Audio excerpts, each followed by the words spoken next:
positions to give you the opportunity to buy a sufficient amount of time for survival out there on the street. We know there, too, that if we have to look at what we're trying to accomplish here. First off, we want to subdue the subject and handcuff the subject. That's our ultimate goal in police work. If I'm in a side mount position, my whole goal as the officer in this position is to go to the mount position because we know that's the best position of advantage. So I want to go to the mount. If Daniel was the police officer and I'm the bad guy, then Daniel's whole goal is to prevent me from going to the mount position. Okay, and you'll see this work later when we do our drills on how to perfect these different techniques, exactly what we're trying to accomplish. Same thing with the guard position. If I'm in the guard, my job is to try to get out of the guard, and we'll show different escapes from the guard position. And if Daniel's in the guard, his whole position is trying to get out of the guard, and my job is trying to keep him in the guard. Because I know if he breaks the guard, he's going to go to a side mount into a mount position, and I'm in trouble. Okay, we want to look at striking techniques now from these 6 different positions. And we're going to work some drills later on in the video to show you how to perfect these striking techniques, but we want to look there again. We'll put the officer in the advantage position with a mount, the side mount, and have the subject in his guard, and look at the strikes that are available to us. First off, when the officer is in the mount, that's me, notice that mechanically, here through body mechanics, that regardless of this guy's size, and I was working with a 6'5" individual the other day, and he still can't reach my face, but watch what my fist does. I go way past his face. That means continuous drive right through this guy's face, and he can't even reach me. In addition to that, I can extend my shoulders, which is proper punching technique, rotate my hips, which gives me a lot of power when I'm punching, and he not only can he not reach me, but he can't get full extension on the shoulders without giving me an arm bar, and he also has no hip movement, because I'll get into a good mount position that takes away his hip movement. So he has limited range of motion, in fact, ineffective range of motion, no extension of the shoulder, no rotation of the hip. So even if he could make contact, if he pulls me in here close enough to make contact, his power is going to be significantly diminished because he can't use the proper body mechanics of punching. On the other hand, I've got full range of motion, full power, I can do all this striking. In fact, what I'm trying to achieve here, which we'll show when we talk about our neck restraints, is after he takes this punishment for a little bit of time, he's going to roll over. He's given me his back. I'm going to sink the neck restraint here and subdue this subject rather quickly. Not only do I have the punches here, but I also have, by getting in close, I have elbow strikes. Significant amount of damage now occurring from these elbow strikes because we know when we stabilize a target and we strike it, it's going to hurt that target a lot more. His head is planted on the floor. When I smash him with one of these elbow strikes, there's no place for that energy to dissipate except inside of his face. That's not good for him. So there again, in a violent encounter, I can punch, I can elbow strike, I can headbutt, I can do a lot of things to this guy, and it allows me to be successful in subduing the subject and doing these strikes from the mount position because of the range of motion that I still have, just like if I was standing up. And he has no range of motion and has no proper body mechanics to apply to any of his strikes from that position. So we can do this from the mount position.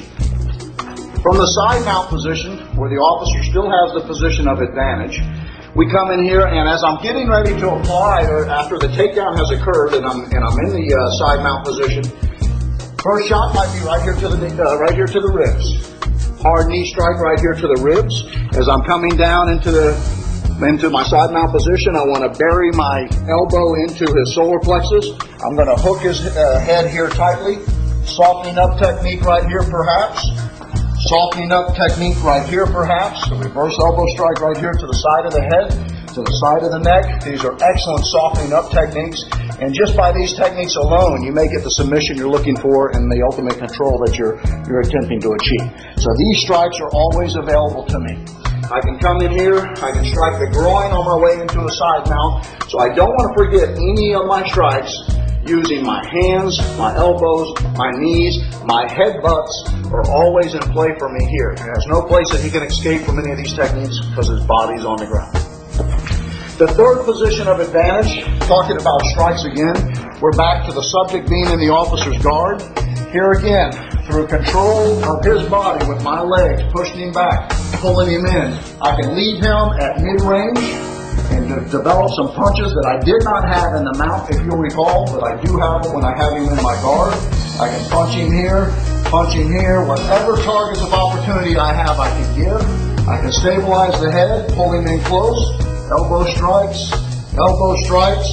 headbutt. Notice that in this particular position of advantage, I don't lose my body mechanics like I did in the mount position. I can still work my shoulder extension into play, my headbutts. I'm not in such an isolated space as I was when I was in the when I was in the mount position. So this is a good striking area here. There again, using my legs to bring him into those areas. Now let's say you're in the position of disadvantage. The subject has the mount position. When the subject has the mount position, there again, he's going to be attempting to do these same strikes. One thing I can do is he's got to have a solid base. 2 knees, 2 hands on the ground gives him a solid base. When he goes to punch, he takes one of those legs of the table, if you will, off the floor. We know when you're missing a leg off the four-legged table, he's very unsturdy. So when he makes that punch, if I buck up, or what we call bridge, I can turn him in that direction and get him off of me and make a sufficient counter. So here's his choice. He can either punch me and get rolled, be a bad mistake for him, or when I buck, he'll replant his base and keep from being thrown. And what that does, it keeps me from getting punched. So both of those are effective for me. In addition, when I have him in here close like this, I also, by playing with his head and manipulating his head, I still, even though they won't have the same power they will if I was in this position, I'm still going to be able to land some softening up techniques that allow me to hopefully change this guy's thought process and allow me to counter the technique and come out from underneath this dangerous spot that I'm in right now, being in his mount. In the side mount position, when it has me in the side mount, same type of situation here. I've got eye gouges, nose, throat, all the different possibilities that I have for striking. I got a solid elbow right here to the side of his ribs that would be an effective technique. I got knee strikes to the side here, throwing them with as hard power as I can to try to get him to reposition himself or to make a mistake, and I don't need a big mistake, just a little mistake, and I can reverse this roll real quick. So we're looking at hand strikes, gouges, chin pulls, punches, elbow strikes, knee strikes to try to change his position. And then thirdly, strikes from being in the subject's guard. Not a good place to be in. You saw before how I was able to pull Daniel down, push him back to put him in whatever range I wanted to do. He's going to be attempting to do the same thing. There again, we're going to try to counter some of those techniques. Now he can only pull me in this close. As he goes to punch me, there again, through sufficient blocks and trapping of the arm, I get into positions. When I stack him in position, I can elbow strike, punch, solar plexus, the groin, shifting my weight back, solid strikes to the groin, whatever I need to do here. So we can still strike in all 6 positions and attempt to change if we're in a position of disadvantage, attempt to change those positions to a position of advantage to ultimately get to our position of control. We're going to move in now to looking at the 6 different positions and how we can apply choke holds, neck restraints. I realize we've got to play a game of semantics with some of these things, but bottom line, they're all the same thing. They're strangleholds on the subject looking for submission. We know that some policies and procedures won't allow us to do choke holds. We've already done the demo for you about neck cranks and their effectiveness, or I should say ineffectiveness. They do buy you a little bit of time, but very little.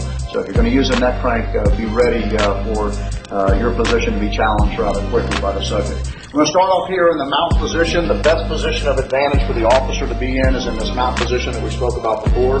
There are several different